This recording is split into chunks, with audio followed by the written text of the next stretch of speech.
سرکار بغداد سیدنا عبد القادر جیلانی رضی اللہ تعالیٰ عنہ یقیناً آپ کے ولی کامل ہونے پر تقریباً پوری امت کا اتفاق ہے۔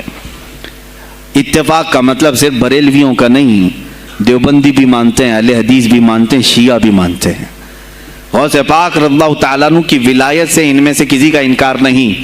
آج بھی بغداد میں جائیں لنگر بٹ رہا ہوتا ہے، شیعہ بھی کھا رہے ہیں۔ غوث پاک رضی اللہ تعالیٰ عنہ کا لنگر آج بھی بٹ رہا ہے۔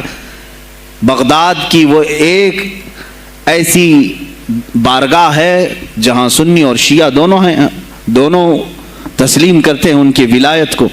اب رہے بات اہل حدیث کی یا دیوبند کی، ان کی کتابیں اٹھاؤ تو پتہ چل جائے گا کہ غوث پاک کے متعلق انہوں نے کیا کیا نہیں لکھا۔ پیر پیراں، میر میراں، شہنشاہ بغداد، بلکہ شیخ ابن تیمیہ جو ہر ولی کی تنقید کرتا تھا، ہر صوفی پر طعن و تشنیع کرتا رہا، اس نے اپنی کتاب میں لکھ دیا کہ میرے پاس اتنی تواتر تک، تواتر کہتے ہیں اتنے لوگوں کا بیان کرنا کہ جن کا جھوٹ پر جمع ہونا محال ہو۔ شیخ ابن تیمیہ کہتا ہے میرے پاس اتنی تواتر سے کسی اور کی کرامتوں کا ذکر نہیں پہنچا جتنا شیخ عبد القادر جیلانی کا پہنچا ہے۔ الفضل لما شہید بہ الاعداء، فضیلت تو اس کی ہے جس کی دشمن بھی گواہی دے رہے ہوں۔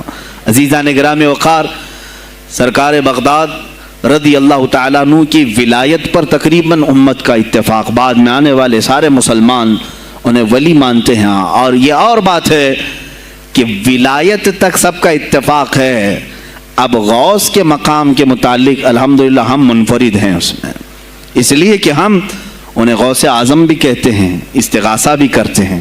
یہ ایک الگ ٹاپک ہے جہاں شرک بدعت اور کفر کے فتوے لگتے ہیں کہ بریلوی اللہ کو چھوڑ کر اولیاء سے مانگتے ہیں، اور یہ بیویوں سے مانگ لیں تو کوئی حرج نہیں، ہاں اپنے بچوں سے مانگ لیں تو کوئی حرج نہیں، بلکہ چپراسی اور نیتاؤں سے مانگ لیں تو کوئی حرج نہیں۔ کسی صاحب نے آ کر کے مجھ سے کہا تھا آپ غوث اعظم کیوں کہتے ہیں؟ اعظم اللہ ہوتا ہے سب سے اعظم، غوث کہیں ٹھیک ہے۔ سلفی صاحب تھے، ہم نے کہا کہ آپ کو سرکار عبد القادر جیلانی کو غوث اعظم کہنے پر اعتراض ہے، لیکن ایک چوڑا چمار ملک کا پرائم منسٹر بن جائے تو اسے وزیر اعظم کہہ دیتے ہیں، کوئی دقت نہیں آپ کو، وہاں اعظم کہتے ہیں آپ، اعظم کہنے میں آپ کو وہاں جھجک بھی نہیں آتی، اور غوث پاک کو اعظم کہنے میں آپ کو شرم آنے لگتی ہے۔ یہ اپنے اپنے نصیبے کی بات ہے، آپ کا اعظم کوئی اور ہے، ہمارا اعظم کوئی اور ہے۔ عزیزان گرامی، سرکار بغداد شہنشاہ ولایت سلطان الاولیاء سیدنا عبد القادر جیلانی رضی اللہ تعالیٰ عنہ، ماں کے پیٹ سے ہی ان کو ولایت عطا کی گئی۔ یہ وہ اولیاء میں سے ہیں جن کا پیدائشی اللہ تعالیٰ نے منتخب فرمایا ہے، بلکہ جس وقت آپ کی ولادت ہوئی یہ شعبان کا آخری دن، اور آپ کی والدہ ماجدہ کے بطن سے آپ اس عمر میں پیدا ہوئے جب عورتوں میں اولاد کی امید ختم ہو چکی ہوتی۔ آپ کی ماں کی عمر 60 سال کی تھی جب آپ پیدا ہوئے، یہ خود اپنے آپ میں ایک کرامت ہے۔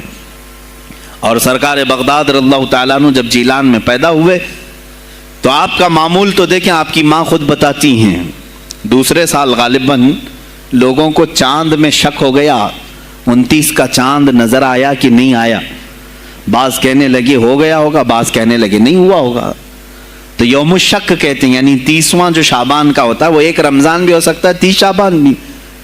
تو لوگ آئے حضرت فاطمہ ام الخیر کے پاس جو غوث پاک کی ماں ہے، پوچھا کہ کل کا چاند ہوا کہ نہیں ہوا، ہمیں شک ہو گیا ہے۔ آپ نے کہا چاند ہو گیا ہے اور رمضان شروع ہو چکا ہے۔ کہا کیسے؟ کہا صبح سے میرا بیٹا عبد القادر دودھ کو منہ نہیں لگایا ہے، اور میرے بیٹے کا یہ معمول ہے پچھلے رمضان سے ہی، جس وقت غوث پاک پیدا ہوئے رمضان شروع تھا۔ ان کی ماں کہتی ہیں سحری سے لے کر افطار تک غوث پاک اپنی ماں کا دودھ نہیں پیتے تھے۔ یہ بچپنے میں ماں کی گود میں روزے کا آپ کے اوپر کوئی مکلف نہیں تھے، آپ احکام شریعت ابھی آپ کے اوپر لاگو نہیں تھے، لیکن اللہ کا ایک ولی آتا ہے تو وہ نظام خدا قائم کرنے کے لیے آتا ہے۔ آج میں اسی پر گفتگو کرنا چاہوں گا۔ اللہ کے اولیاء